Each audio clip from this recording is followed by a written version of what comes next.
On June 25th, 2026, Apple did something it had never done before. In the middle of the year with no new product launch, it simply raised prices. The MacBook Air went up 18%, the iPad Pro jumped 20%, the Apple TV rose a staggering 54%. Apple's explanation was blunt.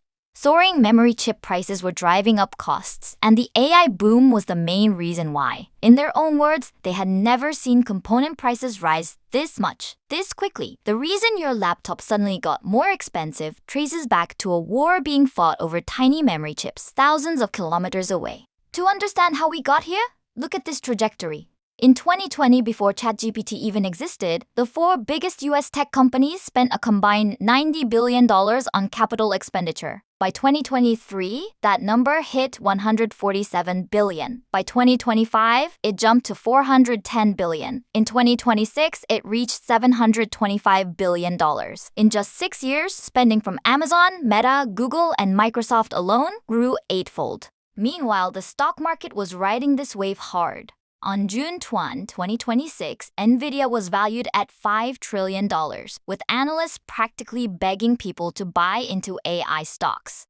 Then, just 3 days later, something cracked. Nvidia lost $320 billion in market value almost overnight. By June 24th, Micron was down 13%. SanDisk fell over 10%. Apple dropped 6%. SoftBank tanked 12%. OpenAI delayed its IPO, and warnings started coming from some of the sharpest minds in finance, comparing current conditions to levels last seen right before 2010. So, is this a bubble that's eventually going to burst? To answer that properly, it helps to understand what's actually being built and why the math behind it is starting to look genuinely strange.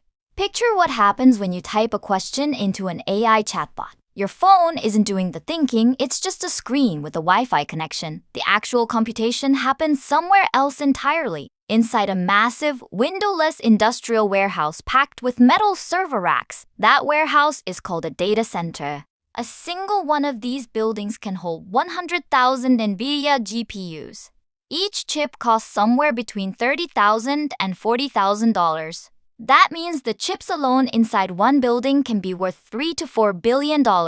And that's before accounting for power, cooling, high-speed cabling, concrete, security, and fire suppression systems. All told, a single large AI data center costs somewhere between $10 and $25 billion to build. The demand driving this is genuinely explosive. In 2010, the world generated roughly 2 zettabytes of data, about 2 trillion gigabytes. By 2026, that number is projected to hit 221 zettabytes, more than 100 times what it was in 2010. We're now producing more data in a single month than existed in all of human history before 2010. That's the underlying force behind capital expenditure jumping from $90 billion to $725 billion in 6 years.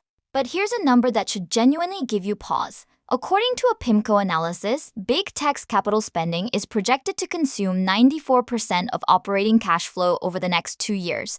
That means for every $100 these companies earn, $94 gets poured straight back into AI infrastructure. Only $6 is left over for dividends, buybacks, salary increases, and everything else a company normally does with its profits. In 2023, that same ratio was around 40%. Think about what that actually means. Big tech is betting the overwhelming majority of its earnings on a single assumption, that within roughly 5 years, global demand for AI computing power will be so enormous that today's massive spending will look like a bargain in hindsight. To test whether that assumption holds up, it helps to think like a small business owner for a second. Imagine spending $10 million building a coffee machine factory, and that factory only sells $400 worth of coffee machines in an entire year. Would you build a second factory? Obviously not. The math doesn't work. Now apply that same logic to AI. JP Morgan actually ran this calculation. Their reasoning was simple. Any serious investor putting money into a risky venture expects at minimum a 10% return. Based on that baseline, JP Morgan calculated that AI companies collectively need to generate about $650 billion a year in revenue just to justify current spending levels. Now compare that to what AI is actually earning today. OpenAI brings in roughly $25 billion a year, while losing about $14 billion. Anthropic is targeting around $26 billion by the end of the year. Add in Google's Gemini at roughly $25 billion, and the entire industry combined is generating somewhere around $75 billion annually, with billions in losses layered on top. Line those numbers up. The industry needs $650 billion a year to justify its spending. It's actually earning around $75 billion. That gap is roughly 9 to 10-fold. For every single dollar the AI industry brings in, tech giants are spending 9 to 10 times that amount building infrastructure to support it. One analyst has called this the $600 billion question, an annual revenue shortfall nobody has a clear plan to fill. The most common counterargument is that enterprise customers will eventually pay enough to close that gap, since AI is supposedly making businesses dramatically more efficient. That sounds reasonable until you look at the actual data on enterprise AI adoption. McKinsey found that 73% of enterprise AI deployments are failing to hit their projected return on investment. Boston Consulting Group found only 5% of companies are seeing meaningful ROI from AI. MIT research found a 95% failure rate in achieving measurable financial returns, and only 29% of executives can even properly measure their AI ROI in the first place.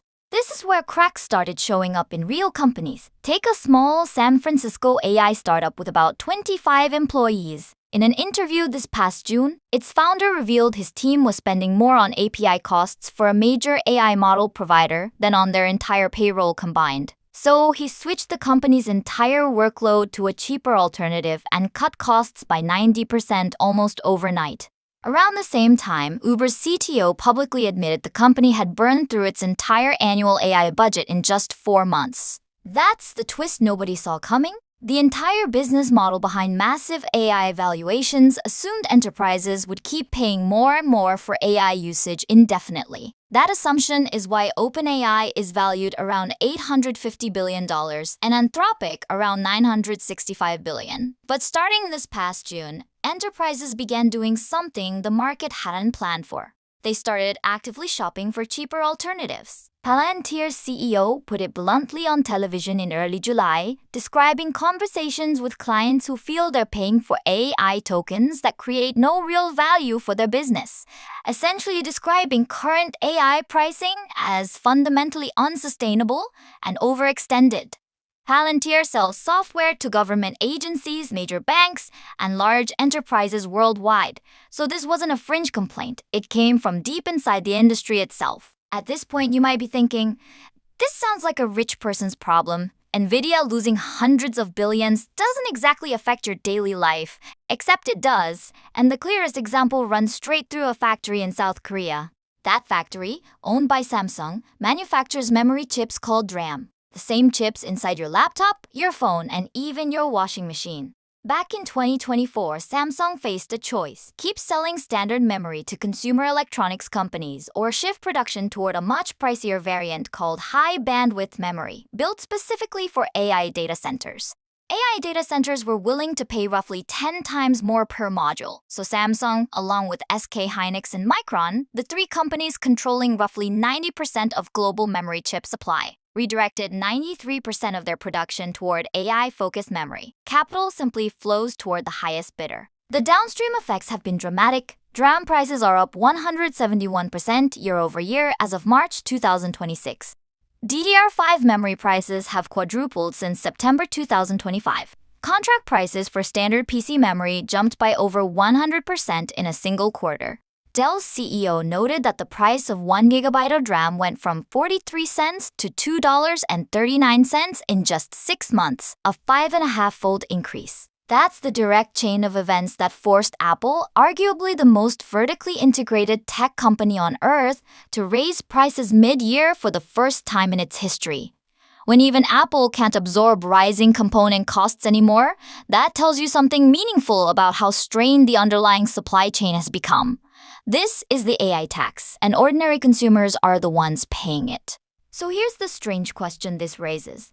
If enterprises are actively fleeing expensive AI tools to save money, if Apple can't absorb rising costs anymore, and if the return on investment simply isn't materializing, why are Amazon, Microsoft, Google, and Meta continuing to spend even more? The answer lies in one of the most reliable patterns in economic history, something economists call the capital cycle. It plays out in 4 predictable stages. First, high returns attract a flood of capital. Second, capital keeps pouring in until massive overcapacity gets built. Third, that overcapacity eventually triggers a collapse. Fourth, most participants get wiped out, while a handful of survivors eventually profit enormously once real demand finally catches up. Nearly every major bubble in modern history has followed this exact pattern. Consider the late 1990s telecom boom. In 1996, the US passed legislation that opened up massive competition in telecommunications right as the internet was exploding in popularity. Everyone assumed data traffic would grow exponentially forever. Some founders genuinely believed internet traffic would double every 3 months. Enormous amounts of capital poured into laying fiber-optic cable across the country. Over the following 5 years, telecom companies invested more than $500 billion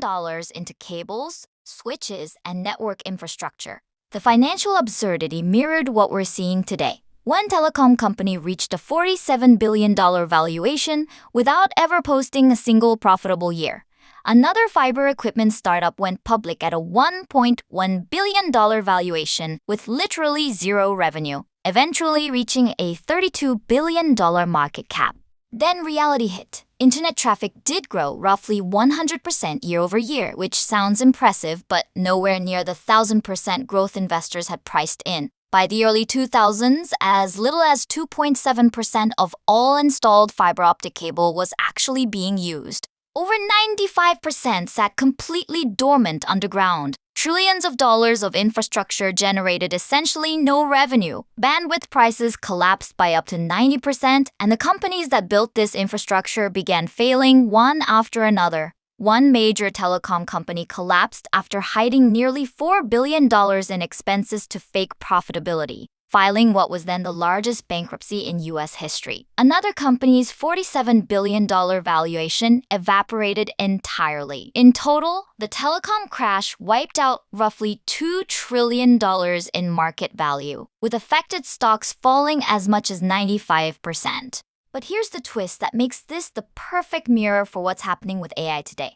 That fiber optic cable didn't disappear. It stayed buried in the ground, and within a few years, real demand finally arrived. YouTube launched. Streaming took off. Cloud computing became mainstream. Smartphones went global. Suddenly, the world genuinely needed all that previously overbuilt infrastructure. Survivors bought up the wreckage for pennies on the dollar, and that supposedly wasted cable became the literal physical backbone of the modern internet, the same infrastructure underlying Google, Netflix, and Amazon Web Services today. So the technology itself was completely real. The internet did change everything, but the bubble still burst because demand, while genuinely enormous, wasn't large enough fast enough to justify the sheer scale of overcapacity that had been built. The technology survived. Most of the companies that built it did not.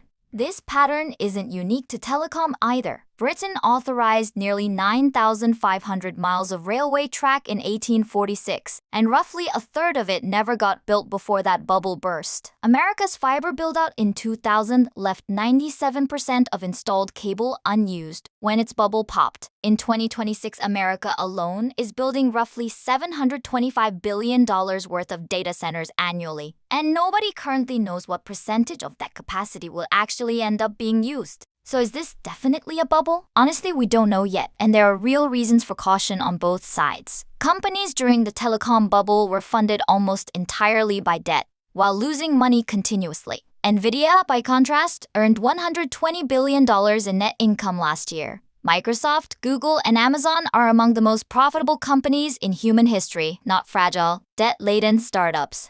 Valuations also look different this time. At the peak of the dot-com bubble, the forward price-to-earnings ratio for major tech stocks sat around 60 times earnings. Today, it's closer to 26 times elevated compared to historical norms, but nowhere near the extremes of 1999. Anyone Anyone who tells you with total certainty that this is definitely a bubble is oversimplifying. Anyone who insists with total certainty that it's definitely not a bubble is doing the same thing. The honest answer sits somewhere uncomfortably in between. There's a genuinely high probability of a bubble forming, but it isn't a certainty. The underlying technology is real, and enterprise revenue, while far below what's needed, is also real. The actual bet isn't whether AI changes the world, it almost certainly will.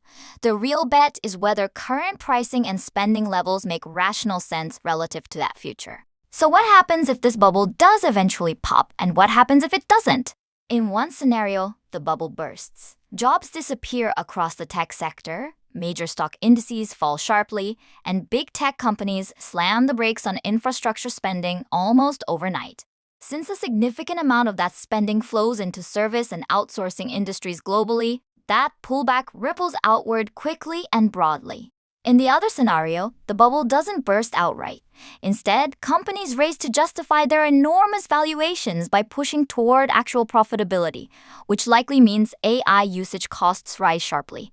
The cheap, widely accessible AI tools many people use today could increasingly become a luxury reserved for companies that can actually afford them. Some AI products might not disappear because the underlying technology failed, but simply because running them profitably became too expensive to sustain at consumer-friendly prices.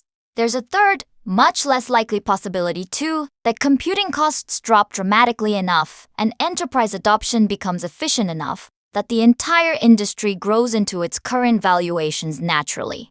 That outcome remains possible, but it's currently the least probable of the three. Either way, this is the story unfolding in real time right now, a genuine test of whether the largest companies on Earth are making the greatest bet in business history or building the most expensive bubble the world has ever seen.